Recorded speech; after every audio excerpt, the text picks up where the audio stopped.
문제 1번. 다음 왕복동식 밀폐형 압축기이다. 명칭과 특징을 쓰시오 했습니다.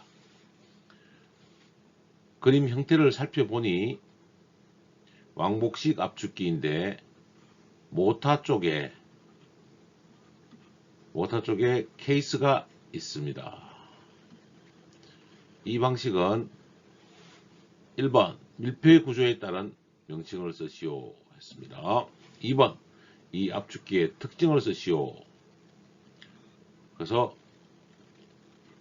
밀폐 구조에 따른 명칭은 반밀폐형 압축기입니다. 반밀폐형 압축기라고 정상적으로 적고, 더 확장해서 쓴다면 반밀폐형 고속 다기통 압축기입니다. 이 압축기의 특징, 즉 반밀폐형 압축기의 특징은 문제에서 밀폐형 압축기와 비교하는 내용으로 살펴집니다. 그러면 밀폐형과 반밀폐형의 가장 큰 차이점은 분해 조립이 가능합니다. 분해 조립이 가능한 압축기가 반밀폐형 압축기고, 고속 다기통 밀폐형 압축기로 설명한다면 여러가지 특징이 있을 수도 있습니다. 단 고속 다기통이니까 일단 다기통에 대한, 지금 그림은 사기통 반밀폐형으로 보이는데요. 고속 운전이 가능한 부분이 있겠고, 두 번째, 대량 생산이 가능합니다. 대량 생산이 가능한 이야기는 부속품이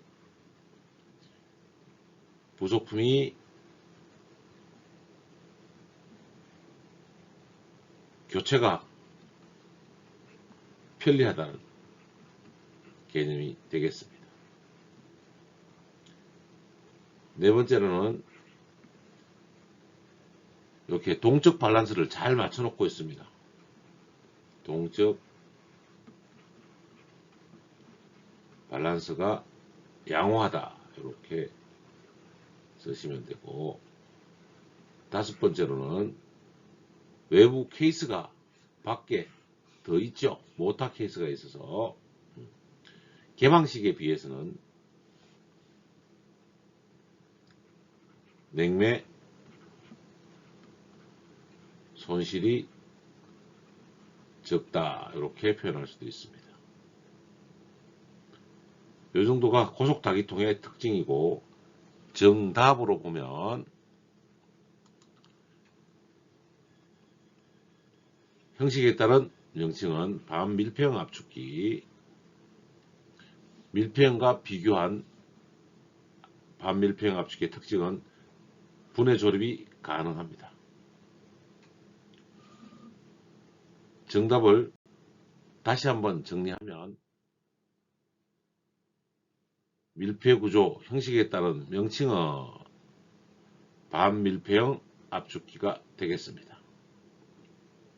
반밀폐형 압축기의 밀폐형 압축기와의 특징을 살펴보면 볼트로 조립되어 분해 조립이 가능한 압축기가 되겠습니다.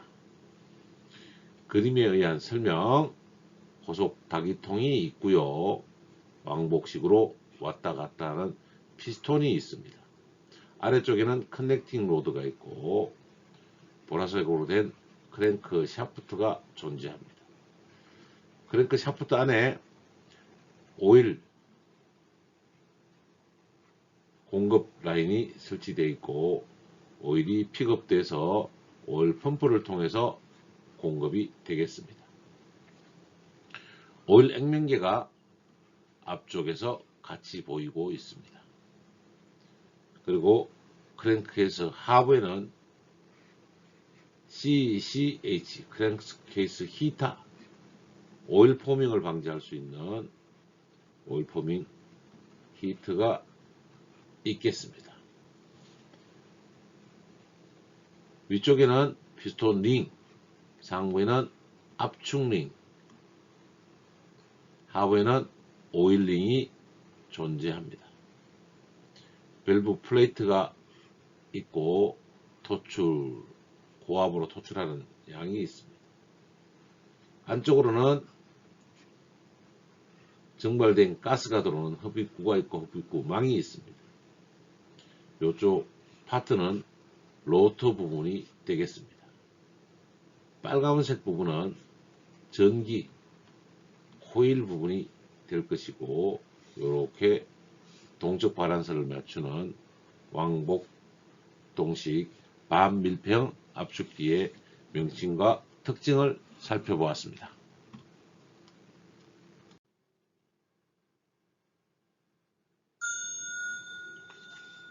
문제 2번 1RT가 3.86kW일 때 다음에 몰리에르 순도를 참고하여 냉동 능력이 12RT일 때 냉매 순환량 kg/h를 구하시오 라고 했습니다. pH 차트에서 살펴보면 요 아래에 있는 부분은 냉동 효과이고, 이쪽 부분은 압축기 일량이 되고, 냉동 효과 더하기 압축 일량은 응축기 발열량이 되겠습니다. 냉매 순환량을 구하는데 우리는 냉동 능력 Q는 냉동 효과 곱하기 냉매 순환량으로 구할 수 있습니다. 이제 냉매 순환량을 구하라고 하니 냉매 순환량에 관한 식으로 바꾸면 냉동 효과분의 냉동 능력이 되겠습니다. 이거를 좀 대문자로 써야 되겠네요. 냉동 능력이니까. 자, 그러면 냉동 능력은 12RT네요. 12RT에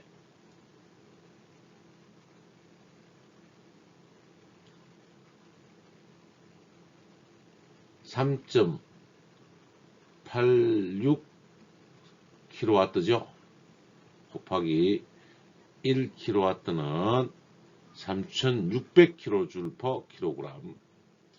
kJ/kg으로 바꿔야죠. 1kW는 3600kJ/kg이 되겠습니다. 그래서 3600을 곱해주고, 이제 냉동 효과는 얼마죠?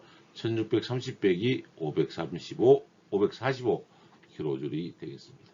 그래서 1630 빼기 545kJ/kg으로 바꿔서 계산기를 눌러봅니다. 계산기를 눌러보면 153.852가 나오니까 항상 소수점 셋째 자리에서 반 올림해서 소수점 두 자리까지 구합니다. 그래서 153.69가 나오겠습니다. 단위는 kg/h가 되겠습니다. 이렇게 정리하면 되고, 일반적으로 알고 있는 RT로 구하는 식이 있습니다. 별도의 예를 한 번 더, 별해를 하나 더 구하면, 요 식 그대로 쓰면 냉동 효과는 냉동 능력 나누기 냉동 효과죠. 냉매 순환량은. 자, 그러면 12RT니까 12 곱하기 1RT는 3320 1 킬로칼로리는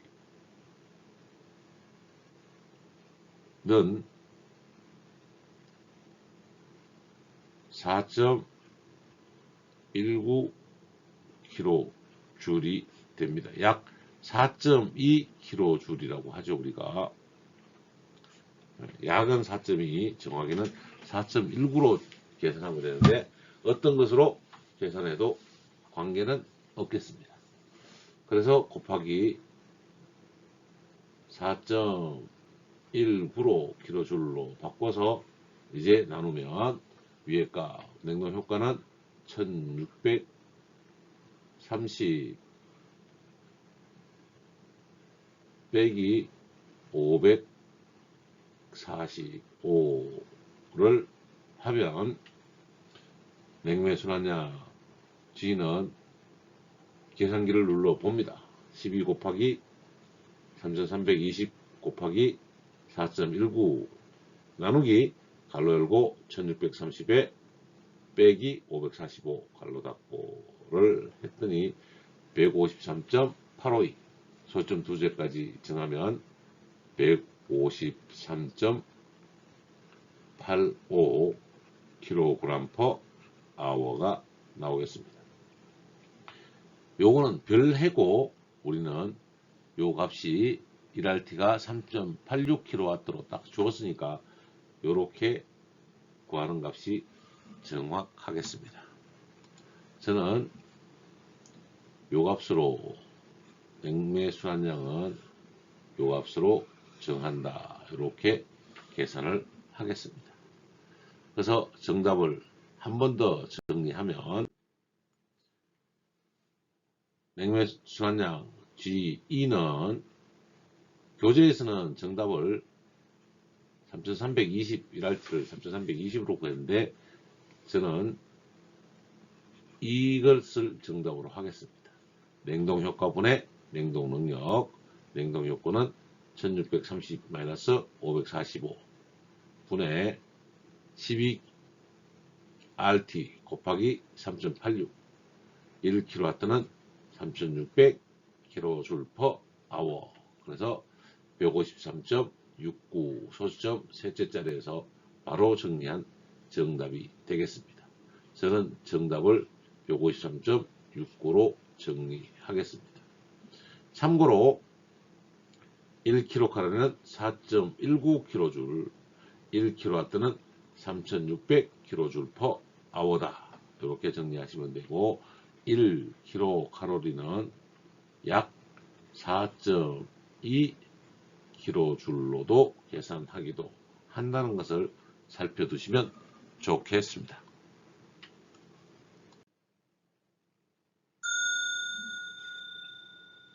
단상 밀폐형 압축기의 과부하 방지 오버로드용으로 적합한 것을 보기에서 고르시오. 보기는 바이메탈식, 전류식, 전압식, 압력식이 있습니다. 일단 단상 밀폐형 압축기에 과부하 방지하는 오버로드용 프로텍트는 이것을 우리가 과부하방지 오버로드용이라고 하는 것은 프로텍트라고 하는데 압축기 보호용입니다. 자, 압축기 오버로드 용량이 오버되는 것을 말하는 거죠. 오버로드 그 다음에 프로텍트라고 합니다. 이 프로텍트는 어디에 쓴다? 밀폐식. 밀폐식은 단상이고 소형 압축기에 사용합니다. 밀폐식 압축기에 사용하는 에서 과부하로 인한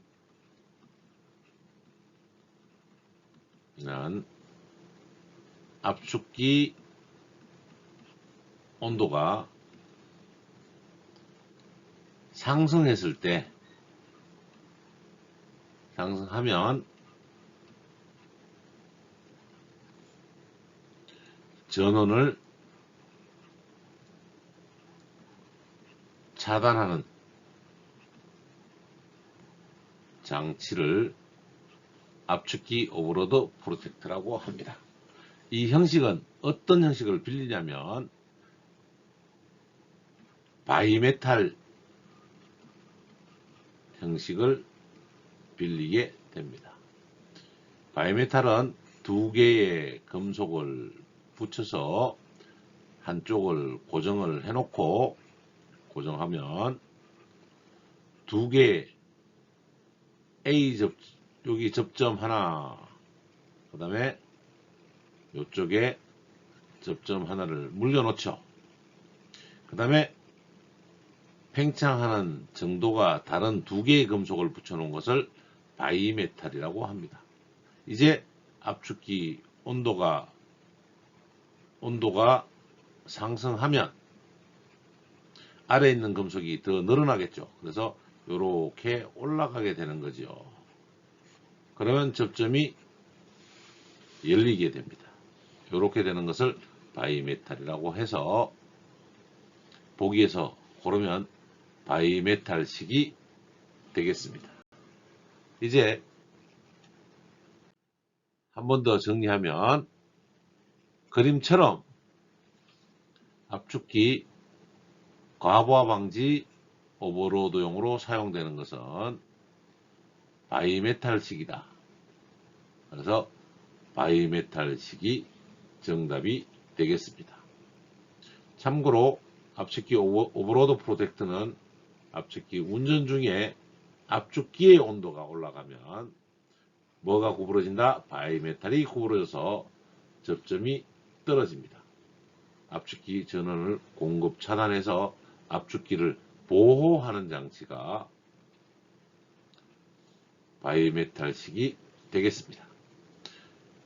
압축기 가부하 장치 오버로드형은 소형이고 지금 여기 보이는 건 2분의 1마력짜리 오버로드 프로텍트가 되겠습니다.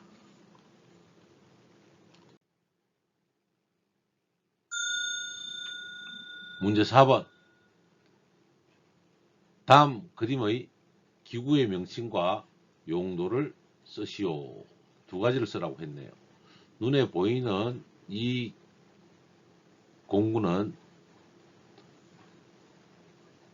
플레어링 툴이고 확관기라고 합니다. 확관기 중에서 플레어 너트를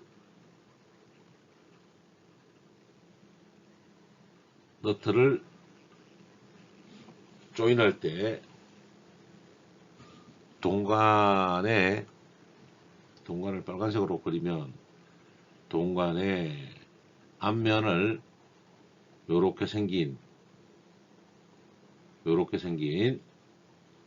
면이 블록으로 물리고 요렇게 납작하게 만들면 실제로는 동관이 플레어가 만들어지겠죠. 이렇게 이때 플레어 너트를 채우고 플레어 너트를 채운 다음에 이렇게 생긴 플레어 너트가 되겠습니다.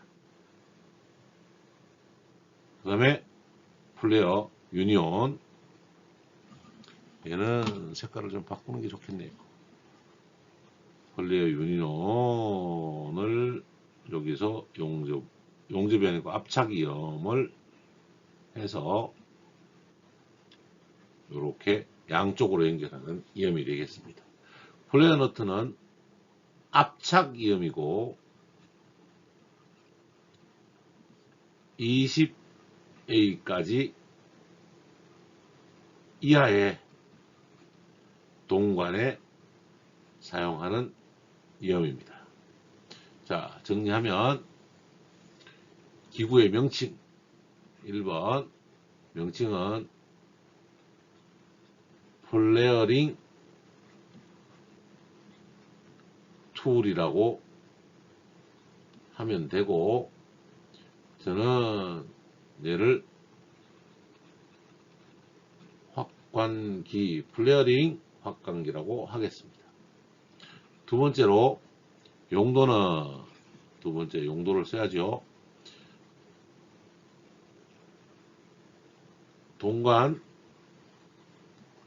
20A 이하 압축 이염을 하기 위한 동관의 끝을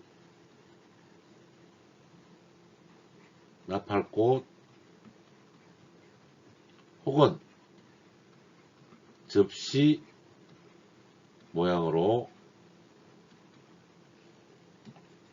확관하는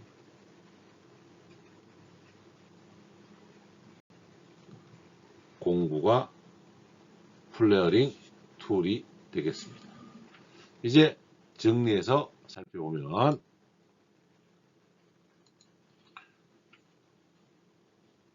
이 그림은 정확히 뭐라고요?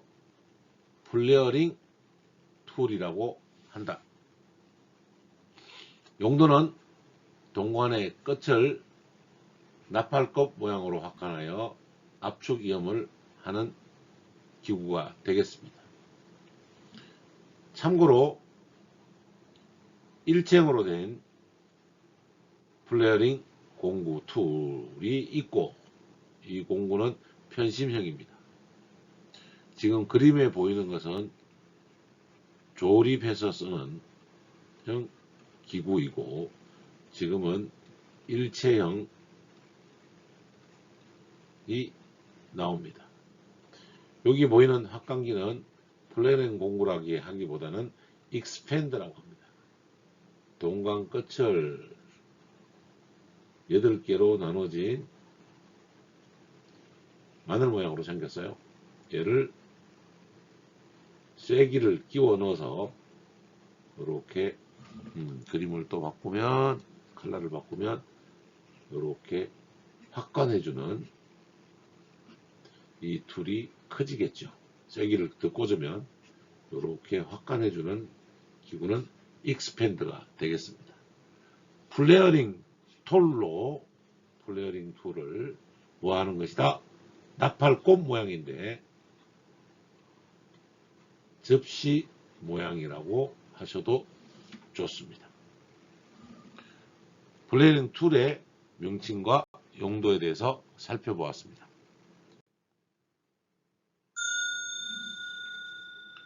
문제 5번.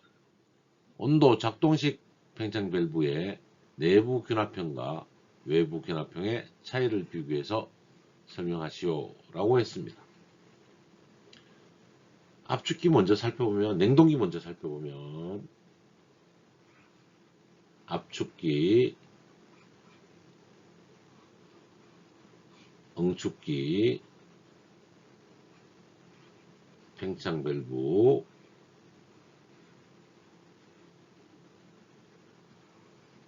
정발기로, 팽창 밸브, 정발기 순으로 아봉팽정 4대 구성원으로 돌아가게 됩니다. 이때 내부 견압형 온도 작동식은 팽창 밸브에 지금 보이는 것처럼 팽창 밸브 바디가 있고 모세관이 있고 가몬통이 있겠습니다. 이 모세관으로 팽창 밸브 출구에 가몬통을 설치해 놓으면 정발기의 온도를 제가 0도씨로 세팅해서 임의로 놓도록 하죠. 그러면 냉매가 흐르면서 정발 온도가 0도가 됩니다. 이때 가몬통의 온도가 10도씨에서 0도씨로 온도가 떨어진다고 판단을 하면 10도씨일 때보다 0도씨가 되니까 가몬통의 기체가 액체로 변하게 되는 거죠. 그러니까 팽창 밸브를 닫게 되는 역할을 하게 됩니다. 그래서 0도씨에 맞는 냉매를 조절해서 0도씨에 도달하면 팽창 밸브를 닫게 되는 거죠. 이래서 온도 관리를 합니다. 자, 그러나 파란색으로 할게요. 이 증발기 배관의 길이가 길어져서 압력이 떨어진다면 배관 길이가 길면 압력 강화가 일어나게 됩니다.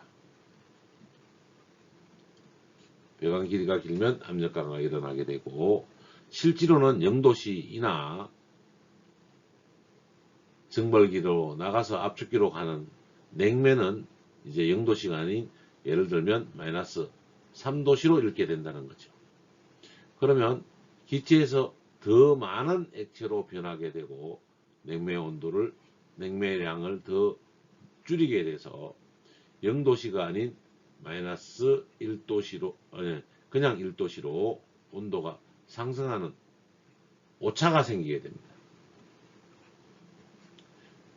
이것이 내부 균합형에서 단점이 되는 것이죠.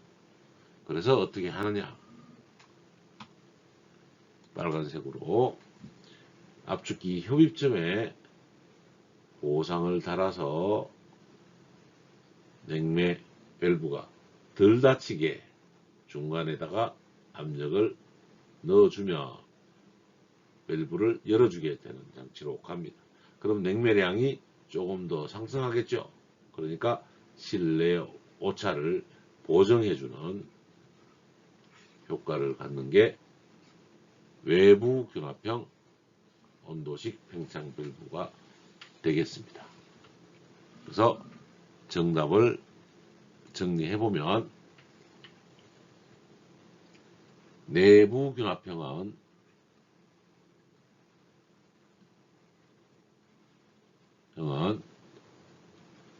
증발기 출구 감온통으로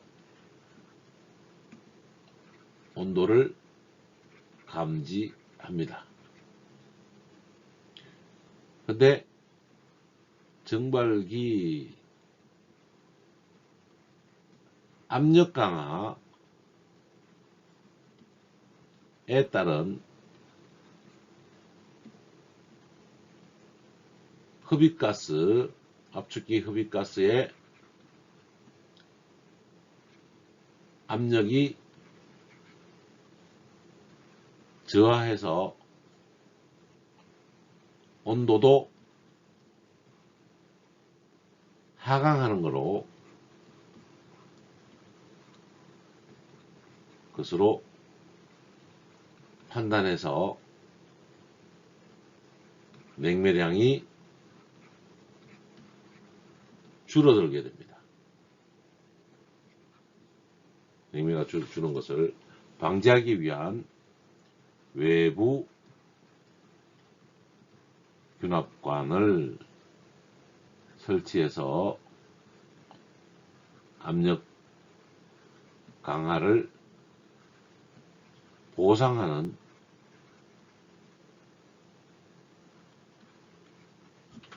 장치가 되겠습니다. 이제 내부 균합관과 외부 균합관의 차이를 여러분이 답으로 정리하실 수 있게 정리해드리면,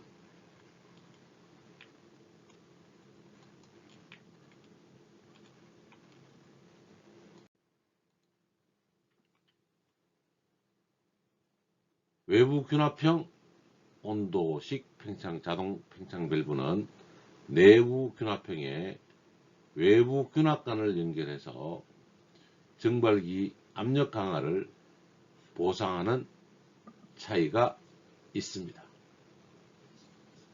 그러면서 보이는 왼쪽에 있는 팽창 밸브들은 내부 균합형 팽창 밸브이고, 외부 균합형 팽창 밸브는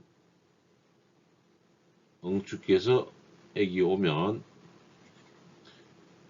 정발기로 액이 가죠. 정발기 출구 쪽에, 물론 감원통은 출구 쪽에 고이고, 여기서 출구를 지난 이 부분에서 외부 균합형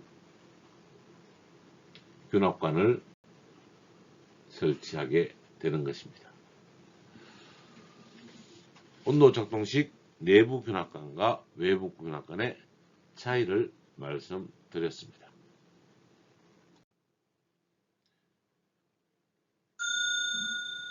문제 6번.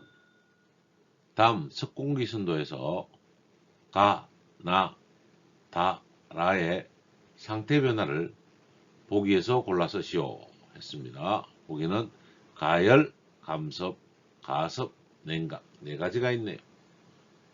이제 석공기 선도, 여기는 경고온도, 여기는 절대습도. 물론 여러분은 석공기 선도의 상대점 10가지는 아실 것입니다. 어떤 점이 있으면 우리는 이 점 하나로 공기의 모든 상태값을 찾아낼 수가 있는데, 이 문제는 가나다라에 대한 상태 변화만 찾아내면 되겠습니다. 첫 번째, 가번을 보면 절대습도가 올라가는 지점이 되겠습니다. 가번은 그래서 가습이 되겠습니다. 가습 찾았습니다. 나번은 경고온도가 상승하는 지점이 되죠. 그래서 온도가 올라가니까 가열이 되겠습니다. 다번은 절대습도가 떨어지는 지점이 되겠습니다. 그래서 가열부터 동그라미 쳐놓고요. 다번은 감습이 되겠습니다. 동그라미 치고요. 라번은 경고온도가 내려가는 지점이 돼서 냉각이 되는 과정이 되겠습니다. 이제 정리해서 한 번 더 살펴보면, 가점으로 가는 지점은 가섭 라인이다. 나점으로 가는 지점은 가열 지점이 되겠습니다. 아래쪽으로 내려오는 다 지점은 감습이 되겠습니다. 좌측으로 가는 라 지점은 냉각 과정이라고 살피면 되겠습니다. 정답은 살펴서 확인해 주시고, 가나 다라에 대한 상태 변화 과정을 기억해 두시기 바랍니다.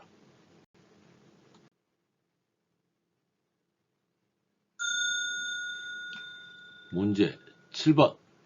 다음은 공조 시스템은 혼합, 가열, 가습, 순환수 분무하는 사이클이다. 가습을 순환수 분무한다는 거네요. 아래 장치의 구성도를 참고하여 석공기 선도의 3번 이후에 4번과 5번을 쓰고 완성하시오 라고 했습니다. 이제 공조기에 해당되는 라인을 살펴보면, 실내에서 오는 RA와 외기에서 도는 OA 라인이 1번과 2번이 3번에서 만나네요. 이 지점을 우리는 MA, 혼합 지점이라고 하겠습니다. 그래서 실내점과 외기점이 만나지는 것을 보니, 가열이 있는 것을 보니 겨울철 공조기 운전 상태가 될 것으로 보이고, 1번과 3번의 혼합점을 3지점이 되겠습니다. 이 3번 이후에 4와 5를 쓰라고 했으니까 가열, 3점에서 가열이 된다는 것은 경구 온도가 상승한다는 것을 의미합니다. 그래서 3번에서 4번까지는 가열 지점이 된다. 가열. 이제 순환수 분무니까 등 엔탈피 변화가 될 것입니다. 그래서 등 엔탈피 변화까지 순환수 분무를 해서 5번 지점에 넣고, 이 5번 지점과 1번 지점은 SHF 지점과 혼합되게 맞춰서 SH 지점과 맞춰서 연결을 하면 4번과 5번 지점에 대한 혼합 상태가 되겠습니다. 정리해서 한 번 더 그리면 이제 3번에서 4번 지점으로 선 긋고 4번 단열 가습하는 5번 지점, 5번과 1번 지점은 SHF로 맞추면 습공기 선도를 작도 완성하였습니다. 혼합 가열 가습하는 공조기 습공기 선도를 정리하며 3번에서 4번으로 수평해서 가열을 하고 단열 가습을 한 다음에 1번에서 5번까지 정리되는 4점과 5점을 완성하는 그림과 같아 1번에서 2번으로 혼합, 4번에서 5번으로 가는 라인과 5번에서 1번으로 혼합되는 공기가 되고, 이 부분은 급기, 환기, 아웃에어, 믹싱에어, 히팅 코일을 통과한 지점이 4번이 되겠습니다. 혼합 가열 가습의 사이클을 완성하였습니다.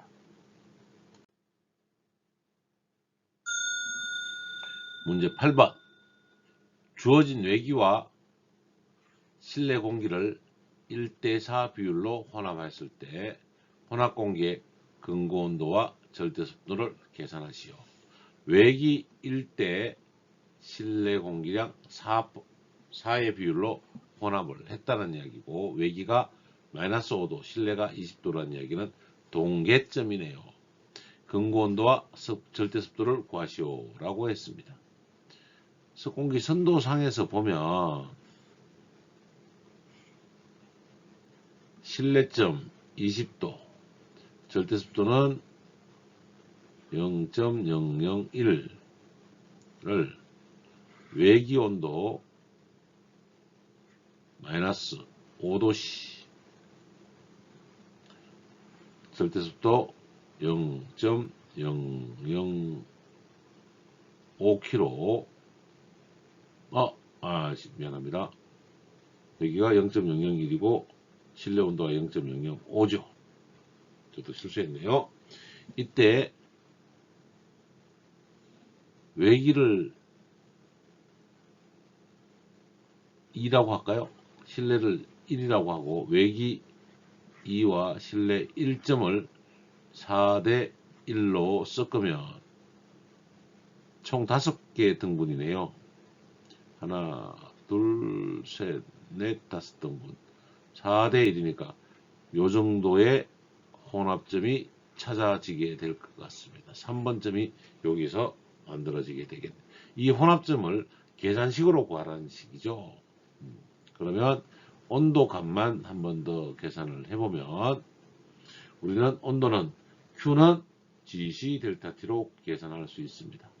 1번 혼합 온도네요. Q는 G 곱하기 C 곱하기 T2 마이너스 TM이 되니까 1번은 20도 C에서 TM 값을 찾으시오.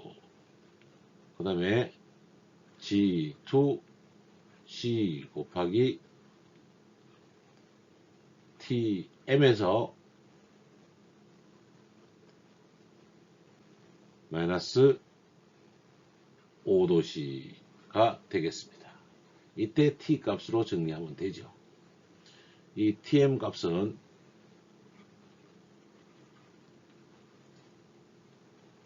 G1 C1 더하기 G2 C2 분의 G1 C1 곱하기 온도차 20 더하기 G2 C2 뭐 투값 다시 써도 상관없겠네요. 요 온도는 이제는 곱하기 플러스 5가 되겠네요. 요 값은 그대로 마이너스 5 값을 그대로 취하면 되겠습니다. 곱하기 마이너스 5 값으로 값을 정리하면 공식은 요 값 그대로 넣어주는 거기 때문에 자 이렇게 계산을 하면 문제는 G1은 4, G2는 2 이렇게 된다는 거죠. C1은 C2와 다 같습니다. 지워버리면 되는 거죠. 그래서 중량 1.2Q도 정리가 되니까 중량 4 더하기 1은 4 곱하기 20 더하기 1 곱하기 마이너스 5 값으로 계산을 하면 이렇게 되겠네요. 정리해서 계산식이 나오게 됩니다.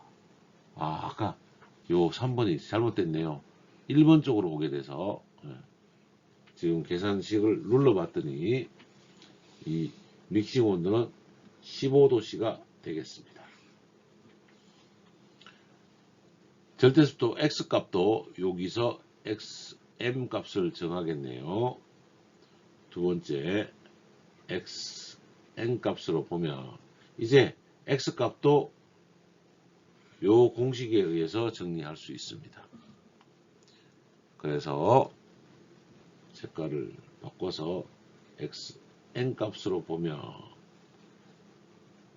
4 플러스 1분의 4 곱하기 0.005가 더하기 1 곱하기 0.001 값을 계산. 공식 똑같죠?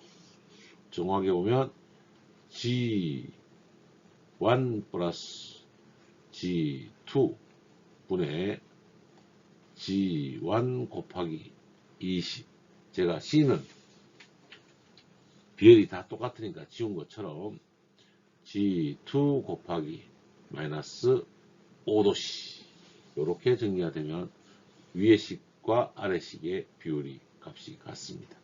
계산기를 눌러봤더니 0.0042 값이 된다는 거죠. TM의 값은 0.0042 값이 되겠습니다. 이제 혼합된 공기의 근고온도와 절대습도 값을 정확하게 다시 정리하면 TM 즉 근고온도 혼합값은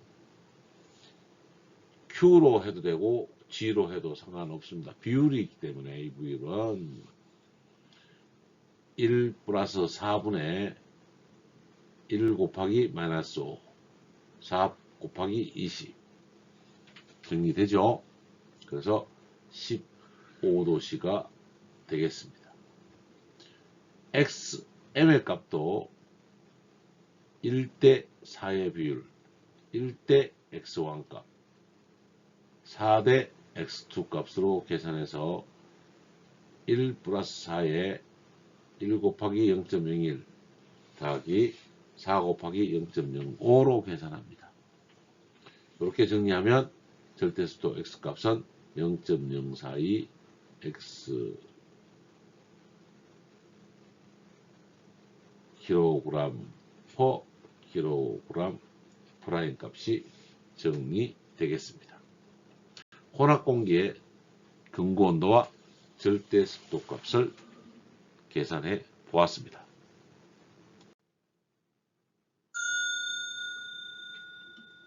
문제 9번. 결로 발생의 원인을 노점 온도와 관련하여 설명하시오 라고 했습니다. 결로 발생 원인은 우리가 어떤 공기 중에 예를 들어서 20도씨 공기가 있다라면 이 중에 바로 다 들어갈 수 있는 공기 숫자가 10개가 있다. 근데 서서히 온도를 떨어뜨려 가다 보면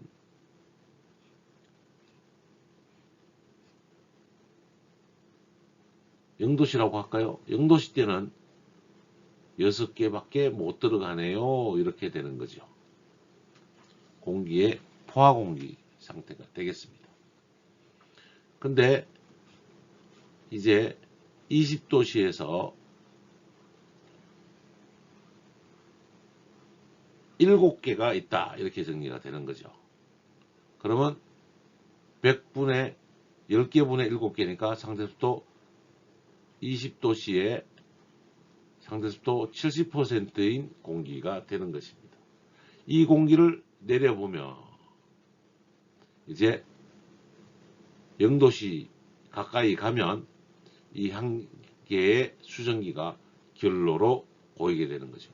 결로가 고이는 점이 노점 온도가 되는 것입니다. 6개는 수증기 상태로 있고 한 개는 물로 변하는 요 최초의 지점을 우리가 노점 온도라고 합니다. 0도씨가 노점 온도는 아니죠. 습공기 선도를 그려보면 어떤 점이 있을 때 상대습도가 있다는 이야기는 이러한 상태라는 거죠. 그때 냉각을 시켜보면 이렇게 정리가 되는 거죠. 계속 온도는 떨어지는데 요때 만나는 실질적인 요 지점, 상대습도가 100%인 지점, 요 지점의 온도를 우리가 노점 온도라고 합니다. 그래서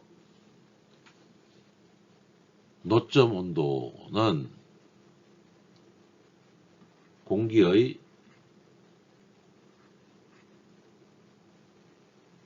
노점 온도가 되면 결로가 발생하는 온도를 노점 온도라고 한다. 정리를 할 수 있습니다. 즉 노점 온도가 되면 결로가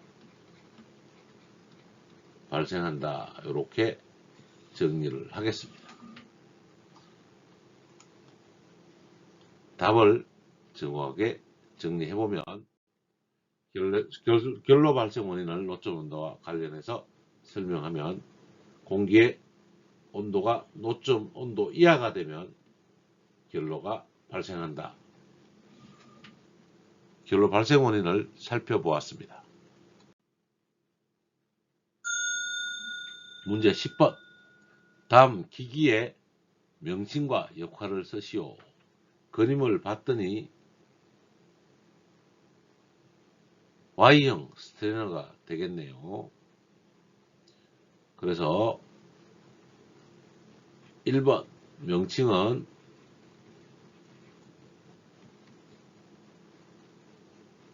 스트레이너이고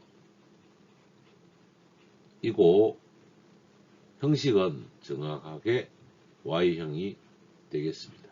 Y형은 굳이 안 쓰셔도 좋습니다. 두 번째, 스트레이너의 역할을 살펴보면 스트레이너의 역할은 중요한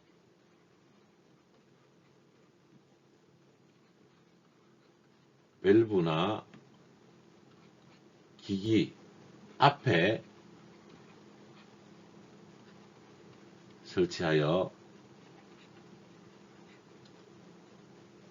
유체 속에 이물 제거해서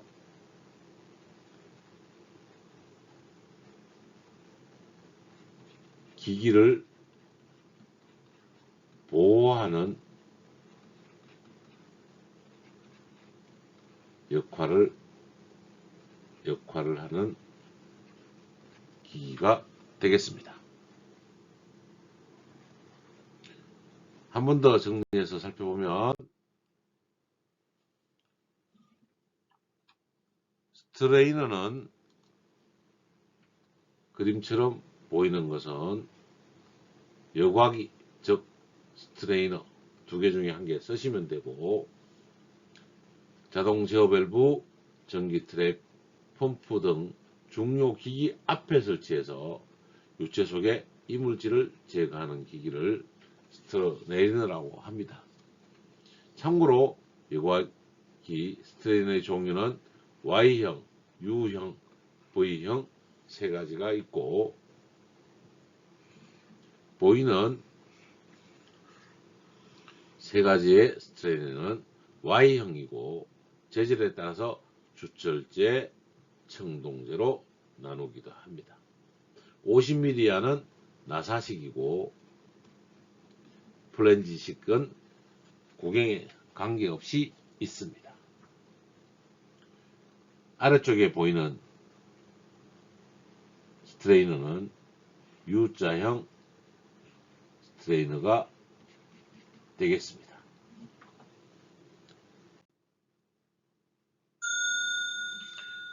문제 11번. 다음에서 보여주는 기기의 명칭과 측정 기능을 세 가지 쓰시오 했습니다. 그림에서 보이는 이 기기는 명칭은 정확하게는 클램프 메터입니다. 클램프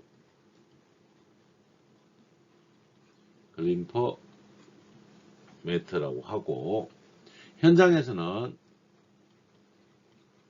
후크 미트라고도 합니다. 요걸 누르면 얘가 벌어지거든요.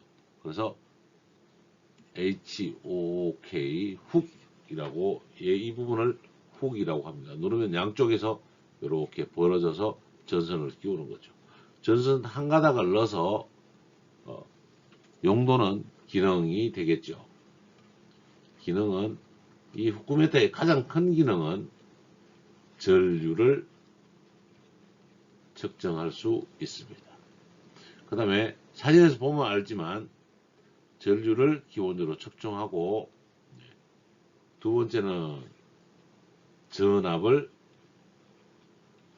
측정할 수 있습니다. 물론 전압은 교류 전압과 직류 전압 모두 각각 잴 수 있고요. 세 번째는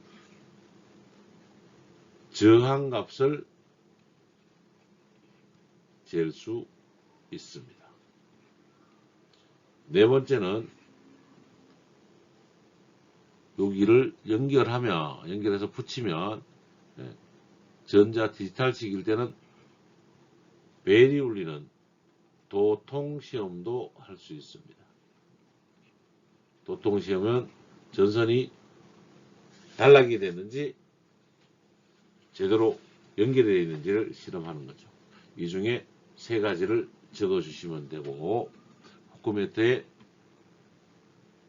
명칭과 측정 기능을 한 번 더 정리해 보도록 하겠습니다.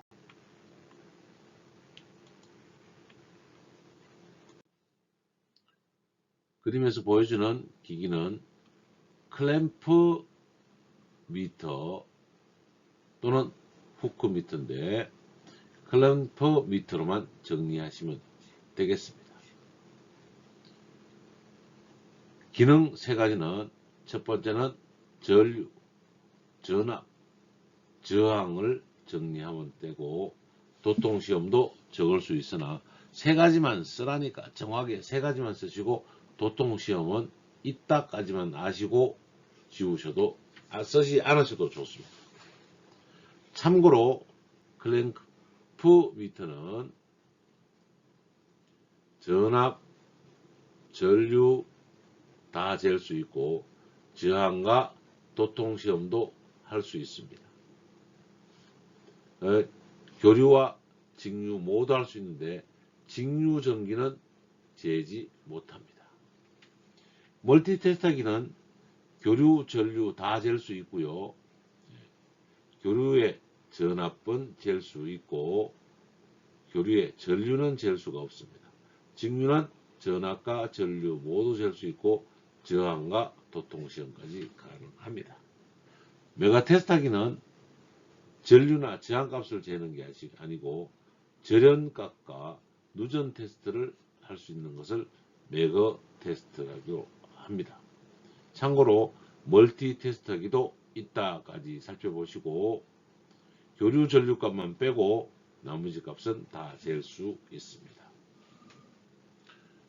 클램프 미터에 대해서 살펴보았습니다.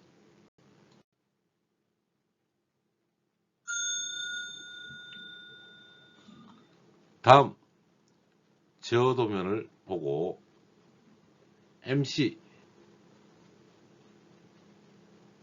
타이머, 릴레이, 램프 위주로 동작 상태를 설명하시오 라고 했습니다.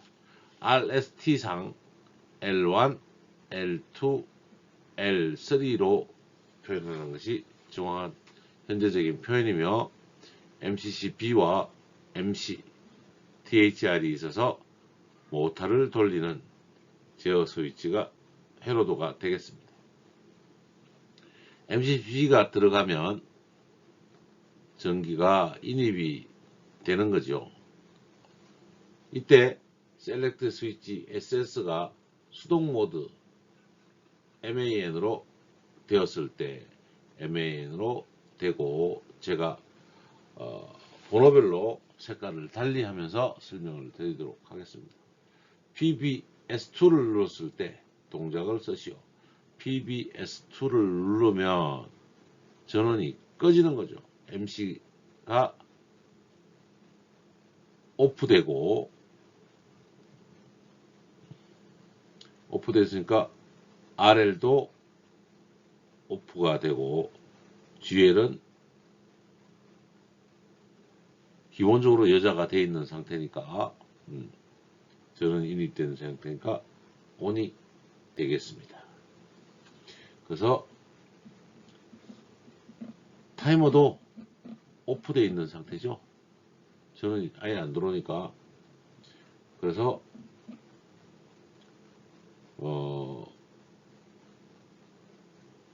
MC 꺼지고 타이머 꺼지고 릴레이도 꺼진 상태죠. 릴레이도 꺼지고 L도 꺼졌고 L 그린 램프만 ON이 되는 상태가 되겠습니다. 이제 색깔 바꿔서요. PBS1을 눌렀을 때 동작을 쓰시오. PBS1을 누르면 전원이 인입되면서 MC 들어오고 RY 들어오고 MC가 들어오면 이제 모터도 돌아갑니다. 타이머가 동작하고 MCA가 붙어서 MCB는 떨어지게 되겠습니다. 그러면 MC, T, 릴레이, 레드 램프, 그린 램프. 그러면 MC, T, 릴레이, RL은 ON, GL은 꺼진 상태가 되겠습니다. 이제 셀렉트 스위치 SS가 자동 모드 오토로 변했을 때 SS를 이제 오토로 변환시켜 놓고 3번 리미트 스위치를 눌렀을 때 동작을 쓰시오 라고 했습니다. 칸이 좀 없으니까 일단 밑으로 써야 되겠네요. 리미트 스위치를 ON을 시키며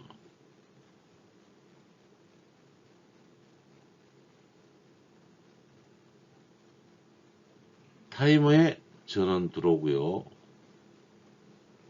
릴레이도 전원이 들어오네요. 일단은. 그리고 릴레이 A가 붙어서 마그네트도 붙어지고 모터도 켜지고 MC가 붙었으니까 그린 램프는 켜지고 GL 램프는 꺼지는 상태가 되겠습니다. 3번은 MC 타이머 릴레이 레드 램프 그린 램프가 있다면 그린 램프만 꺼지고 나머지는 다 온된 상태가 되겠습니다.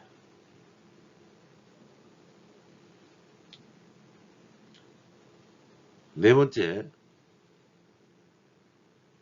이제 이 타이머가 일정 시간이 되면 한시 동작이 되겠죠. 요 붙은 램프가 오프가 되게 되는 거죠. 요 라인이 끊어지면서 릴레이 오프, MC도 오프, 모터도 정지. 여기에 끊어지니까 릴레이가 죽으면서 MC가 오프되고 여자된 그린 램프만 들어오겠습니다. 4번을 정리하면 MC, T, 릴레이, RL, GL로 보면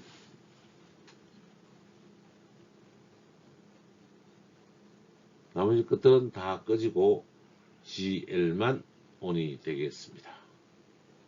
그래서 타이머가 설정 동작에 도달하면 4번 GL만 들어오고 모터는 정지된 상태가 된다는 거죠.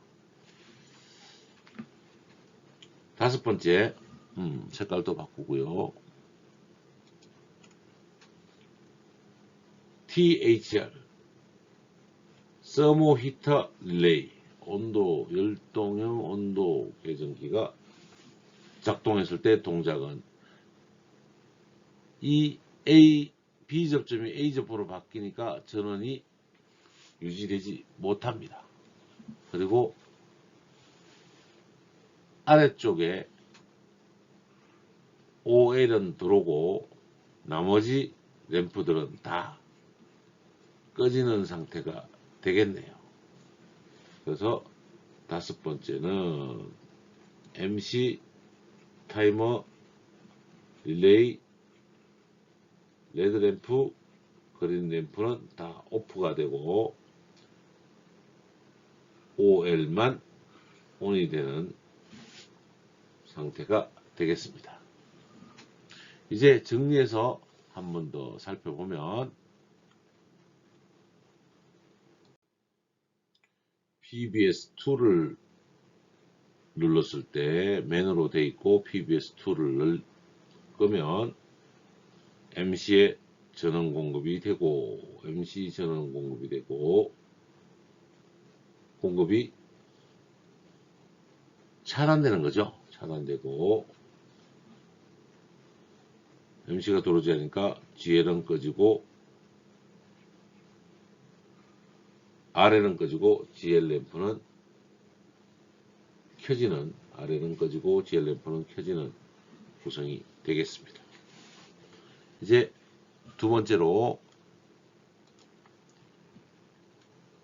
PBS1을 눌렀을 때 PBS1을 여작을 시키면 일단 마그네트 스위치 들어오고 마그네트 스위치가 들어오니까 전원이 켜지고 꺼지게 되죠. 레드 램프 들어오고 그린 램프 오프되고 그 다음에 정리가 되겠습니다. 일단 PBS1은 MC 전원이 공급되는 거 확인했고요. RL 켜지고 GL은 오프되는 라인이 되겠습니다. 세 번째 색깔 바꾸고요.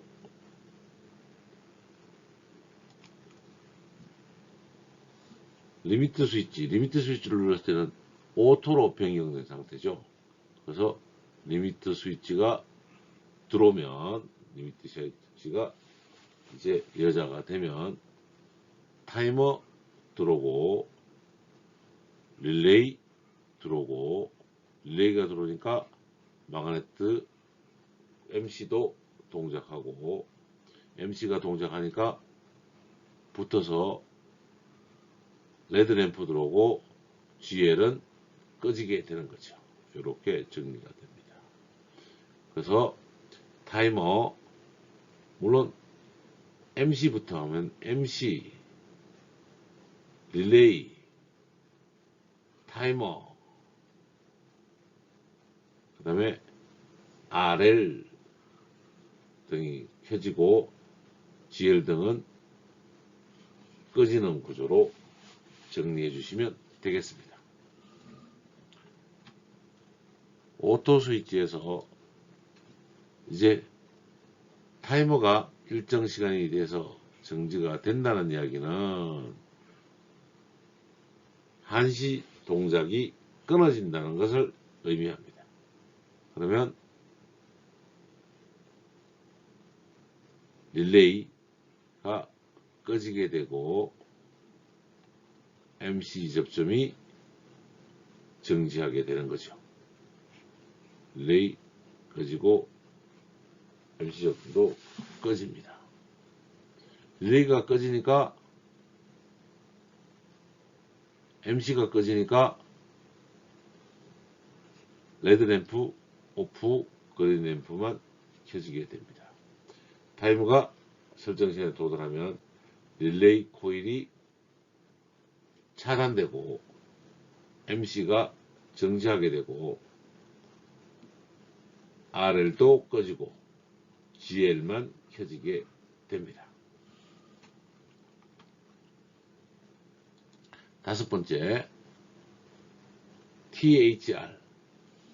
THR이 동작해서 아래로 붙게 되면 THR 이후에 모든 등은 꺼지고 OL, 오버로드 램프만 켜지게 되겠습니다. OL 등은 켜지고 MC, 릴레이, 타이머, RL, GL도 모두 꺼지게 되는 현상이 되겠습니다. 제어 도면에 MC, 타이머, 릴레이, 램프 위주로 동작을 설명해 드렸습니다.